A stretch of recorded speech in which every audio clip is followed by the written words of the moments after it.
തെന്നിന്ത്യ ഒരു കാലത്ത് അടക്കി ഭരിച്ചിരുന്ന നടിയാണ് അസിൻ.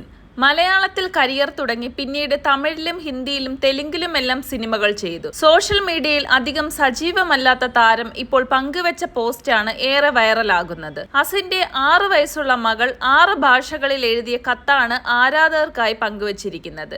എന്റെ 6 വയസ്സുകാരിയിൽ നിന്ന് എന്ന അടിക്കുറിപ്പോടെയാണ് കത്ത് സ്റ്റോറിയായി പങ്കുവച്ചിരിക്കുന്നത്. ഈ കത്തിൽ എത്ര ഭാഷകൾ കാണാൻ കഴിയുന്നുണ്ടെന്നും അസിൻ ചോദിക്കുന്നുണ്ട്. റഷ്യൻ ഭാഷയിൽ തുടങ്ങുന്ന കത്ത് അവസാനിക്കുന്നത് നല്ല പച്ച മലയാളത്തിൽ ചക്കര ഉമ്മ ചക്കര അമ്മയ്ക്ക് നൽകിക്കൊണ്ടാണ്. പ്രിയപ്പെട്ട മമ്മ, ഞാൻ നിങ്ങളെ സ്നേഹിക്കുന്നു. താങ്കൾ വളരെ നല്ലതാണ്. ദയയുള്ളവളും മാധുര്യമുള്ളവളും സ്നേഹമുള്ളവളുമാണ്. ഒപ്പം വളരെ തമാശക്കാരിയുമാണ്. ഒരു നല്ല അവധിക്കാലം എനിക്ക് ലഭിച്ചു. അമ്മയ്ക്ക് നന്ദി. ചക്കര ഉമ്മ ചക്കര മമ്മ എന്നാണ് കത്ത്. Russian, French, Spanish, German, Italian, Malayalam എന്നീ ഭാഷകളിലാണ് കത്ത് എഴുതിയിരിക്കുന്നത്.